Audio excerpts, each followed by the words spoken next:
اعوذ باللہ من الشیطان الرجیم بسم اللہ الرحمن الرحیم اللہم صلی علی سیدنا و مولانا محمد وعلی آل سیدنا محمد وبارک وسلم وصلوا علیہ۔ دنیا بھر میں جہاں جہاں ARYQ ٹی وی پر یہ خصوصی رمضان المبارک کی ٹرانسمیشن دیکھی جا رہی ہے، یعنی نعمت افطار، اور اس میں بالخصوص خواتین کے حوالے سے تیار کیا ہوا جو سیگمنٹ ہے اسلام اور خواتین، اسے لے کر آپ کی میزبان سیدہ زینب آپ کی خدمت میں حاضر ہیں۔ میری جانب سے تمام ہی دیکھنے والوں کی خدمت میں السلام علیکم ورحمۃ اللہ وبرکاتہ۔ ناظرین محترم، پردہ ایک ایسی چیز ہے، یعنی ایک جو خاص طور پر میں یہ کہنا چاہوں گی کہ پردہ ایک فارسی زبان کا جو لفظ ہے، ایک پروٹوکول ہے ایک خاتون خانہ یا ایک مسلم عورت کے لیے، تاکہ دور سے اس کی شناخت ہو سکے کہ یہ مسلم خواتین ہیں یا مسلمان گھرانے سے تعلق رکھتی ہیں۔ ایک زینت ہے، ایک تقدس ہے عورت کے حوالے سے، اور بہت جس طرح سے خلیفہ دوم حضرت عمر فاروق رضی اللہ تعالیٰ عنہ رسول اکرم صلی اللہ علیہ وآلہ وسلم کی خدمت میں اکثر اس بات کو عرض کرتے تھے کہ یا رسول اللہ صلی اللہ علیہ وسلم، آپ مسلمان عورتوں کو پردے کا حکم دیجئے۔ اور جب پردے کے احکام نازل ہوئے تو سب سے پہلے نبی کریم صلی اللہ علیہ وآلہ وسلم نے حضرت عمر فاروق رضی اللہ تعالیٰ عنہ کو یہ احکام سنائے، یہ آیات پڑھ کر سنائیں۔ اسی حوالے سے جناب آج انشاءاللہ تعالی ہم گفتگو کریں گے۔ ہمارے ساتھ شریک گفتگو ہیں وہی جو شخصیات جو یہاں پر تشریف لاتی ہیں، جن سے ہم محبت عقیدت رکھتے ہیں، مذہبی اسکالر ہیں امتیاز جاوید خاکوی صاحبہ۔ السلام علیکم ورحمۃ اللہ وبرکاتہ۔ وعلیکم السلام، خوش آمدید اور شکریہ بھی آپ کا ادا کریں گے، آپ تشریف لائی ہیں۔ اس کے ساتھ ساتھ اگلی جو مہمان شخصیت ثنا خوان رسول صلی اللہ علیہ وآلہ وسلم ثنا خوانیں جو کرتی ہیں بہت خوب، بہت اچھے انداز سے، بہت معروف ثنا خوان ہمارے ساتھ موجود ہیں۔ افزا نوید آپ کو بھی خوش آمدید کہتے ہیں۔ السلام علیکم ورحمۃ اللہ، اور کلام سے آغاز کرتے ہیں۔ کوئی دنیا عطا میں نہیں ہمتا تیرا، وہ جو حاتم کو میسر یہ نظارہ تیرا، کہ اٹھے دیکھ کے بخشش میں یہ رتبہ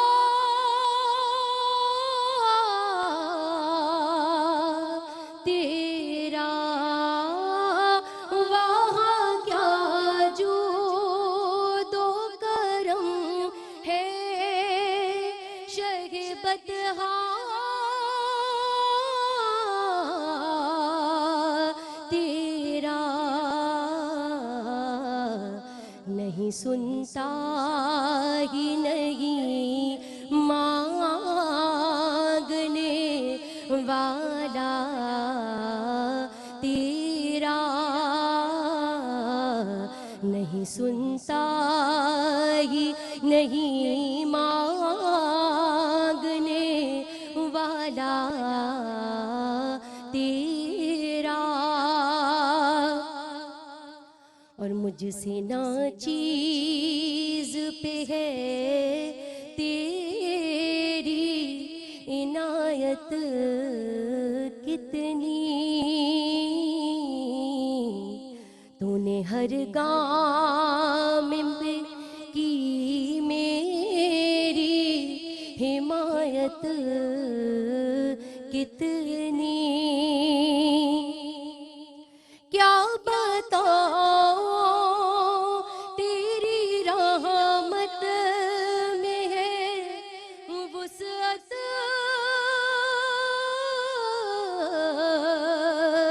کتنی، ایک میں کیا میرے سیاں کی حقیقت